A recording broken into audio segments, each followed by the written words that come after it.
My final interview of Gen Con 2026 is with a good friend of myself and the gaming gang.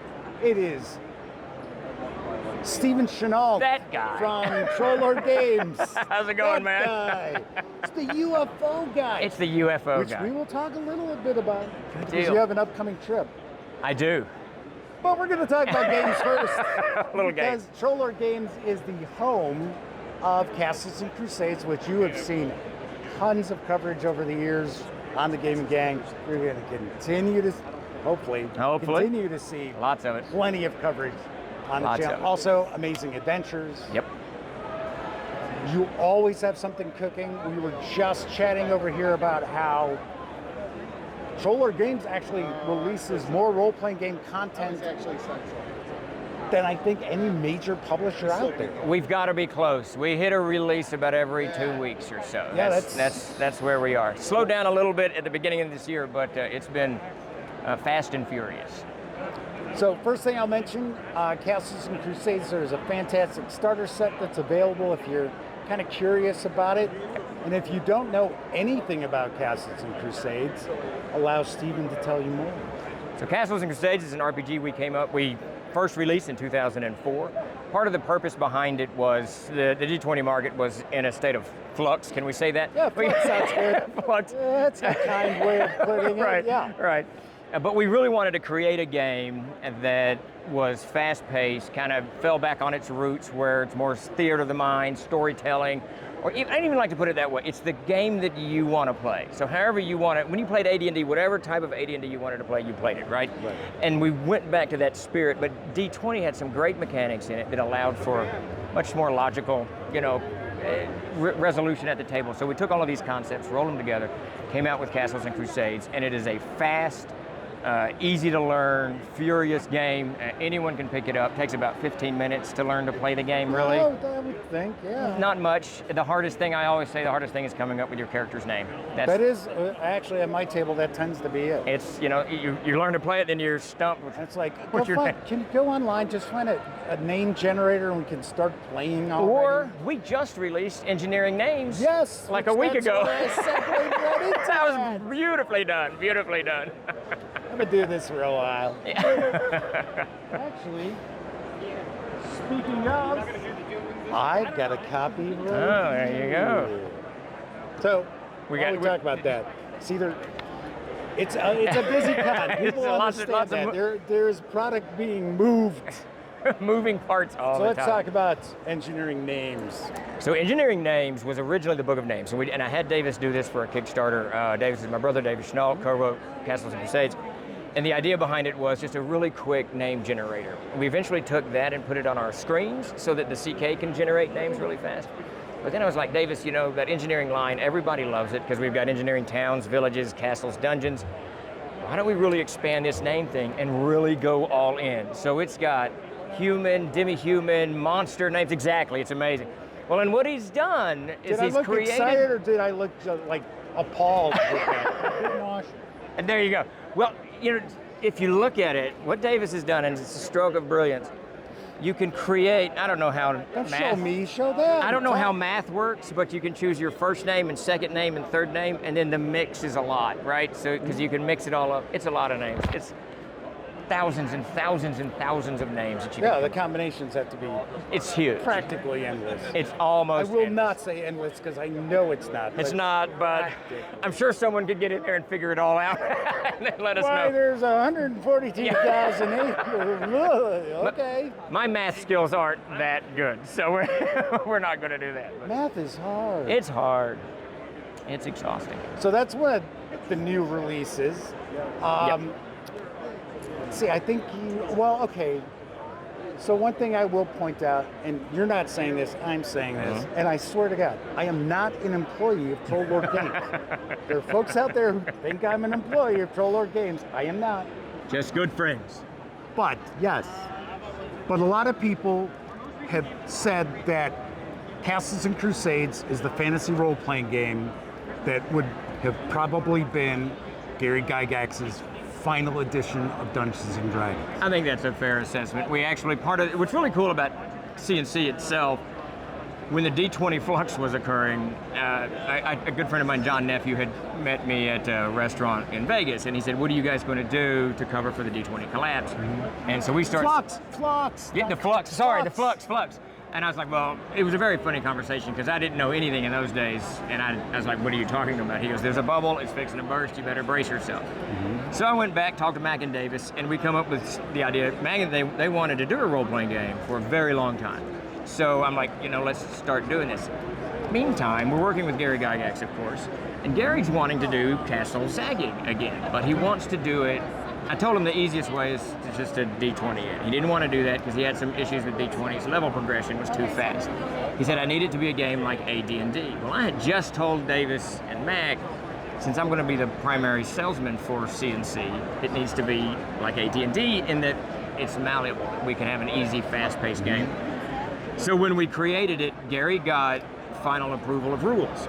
So anything that we did, we sent to Gary, and he gave it a green check mark or not. He didn't reject any of it. He loved all of it. So in a lot of regards, it is kind of where I think D&D would have ended up had Gary stayed in charge. And in some ways, he did. So speaking of Gary Gygax and Castle Zagyg, I think you've got some items that are on the horizon that have crowdfunded. Yes. And it is. We are right there. So that's another one of those segues. Right into it. Smooth. That was brilliantly done. I gotta say, that was brilliantly done. I've done a few of these. So Castle Zagyg, the 5th. So we've done 2 campaigns on it, and the first campaign is for Yigsburg, the Eastmark region, the castle itself, which very few people know is a huge thing. It's got its own book, and then the 3rd book is the first. It's levels 2 through 5A. So there's a 3A and a 4A. It's a lot of sub-levels, right? It is essentially like a mega dungeon. It is a mega dungeon that I think will dwarf any mega dungeon out there ever when we're done. It is monstrous. So Jeremy, just before I hit the airplane to sit on the tarmac for a while. Oh, nice. Jeremy texted and he said he's done with level 5A. He's finished the last room in that. Now he's got to do an appendix. One of the appendices is not done. It's probably done by now. So those are ready to get into the production line, and we're very, very near to getting them to print. So we should have September, absolutely no later than October. Those things should be shipping to backers. Fantastic. I'm so looking for it. And I've read a lot of Jeremy's stuff. He's really captured what Gary wanted in this. He didn't want it to be, so many people have this idea that Castle Zagyg, the wizard himself, is a zany guy playing jokes. He's not. He's insane. There is a difference. There's a huge difference. It's like the Joker, sort of. He's an archmagi who's insane and enjoys the suffering of people. There's some humor in there, but it's mostly dark humor, right? Right. So we've captured a lot of that. Jeremy's done Mike Stewart done a great job putting this stuff together. I've read a chunk of it, and it feels real. And you know where you can come to see that when it does arrive. There you go. Hey, speaking of crowdfunding, I think that you've got something on the horizon for your other major role-playing game, and that is Amazing Adventures. We do. Which does use the Siege system. Yes. Or Siege engine, actually. All the same. All the same. Hey, you knew what I meant. Which drives Castles and Crusades, so you can easily segue between both. What is that? What is that crowdfunding project? So Amazing Adventures, we crowdfunded about 2 years ago for the Player's Handbook and the Chronicle Keeper's Guide, but it doesn't have its own monster book. It uses the CNC monster book, which you can do. It's easy to do. Same system, same stats, all that. Yeah. So I asked Jason Bay, the creator of Amazing Adventures, to give me a monster book that does the classic monsters from our time. Right. You know, the Bigfoot, the alien greys, all of these things. It's got Lovecraftian stuff in it. Things that may not necessarily fit into kind of a classic fantasy setting. Yeah. Exactly. And I asked him, I very personally asked him to fix the vampire, because I've always felt that the vampire in CNC is too weak. So I wanted a real powerful vampire. So he's done that. So it's all the monsters. It's like 147, I think, new monsters that you can use in CNC, but they're made for Amazing Adventures. Right. We're dovetailing this with some source books. He's got the Book of Powers coming into this thing, so it'll really just expand your game horizon. And I am going to do a special, so I'm doing a series of books for Amazing Adventures called Comrades, and they're just short adventures. I'm doing a special one that's going to be a special homage to some friends of the trolls in the olden times. It'll be a lot of fun, Nice. and that'll be part of this Kickstarter as well. So, Sweet. Yeah, it's gonna be a lot of fun.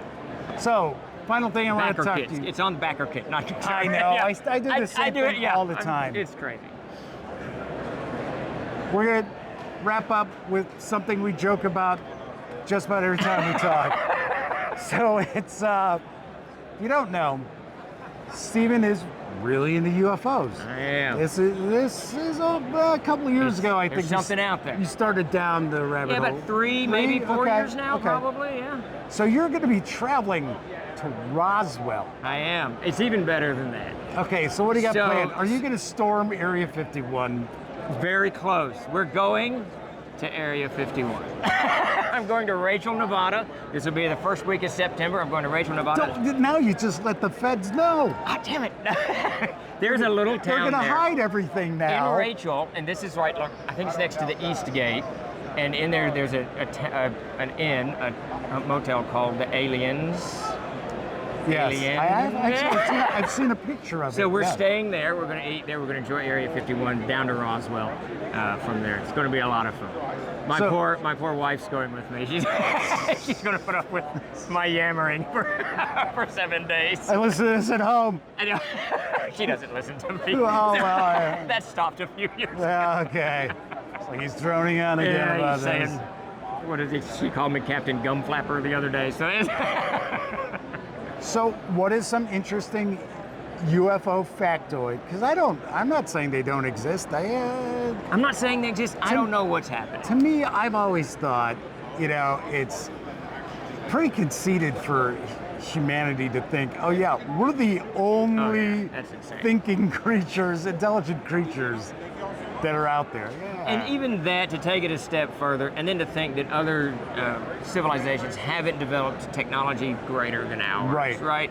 We've only, to the idea that we've tapped everything, that's just crazy. That makes I know, no sense. it's crazy. Yeah, it makes no sense. So what's a UFO factoid that you encountered recently that you found very interesting? So this, I don't know if this is common knowledge, but Area 51 was actually created, it was a secret base created to create the U-2 spy plane. Yes, I know that. Very yeah. specifically for that. That I didn't know. It was given to the CIA to do, and not the Air Force, because the CIA could have plausible deniability if someone was shot down. Correct. Yeah. Yeah. So I'm reading a history of the Well, Area that's, 51. That's pretty wild. Yes, I it's knew very that. interesting. I didn't know that. I don't know much about Area 51. I've really been reading about that, what people see, right? All Sure. of the stuff that people see. I've been downloading the stuff from the Defense Department, or I guess the Department of War now, Yes. because they've been just releasing all of this footage, and it's fascinating. You guys should go check it out. I will say, It's yeah. fascinating. I was don't know what I was it kind of is. surprised that they released it. Yeah. Because a lot of people are kind of scared from what they saw. They're like, what Well, is and that? It's like, well, They don't. nobody The knows. analysts don't know what it is, and they're hoping people So out there they can. So they say, right? There's a whole lot. That's one thing I have discovered. I saw it. in Disclosure reading, Day, I saw that. in reading so much of this stuff, there's a whole level. Now, my brother, he could help if he were here because he was in military intelligence. Mm-hmm. I was not. There's a whole level of deception going on. It's boxes within boxes within boxes. Right. That stuff is fascinating to me. And I think, I don't know what's really got me hooked on this stuff so much. Probably just the sheer fact that it could be. I think that's it. Right. But in the way that we've reacted Just don't to get it. probed.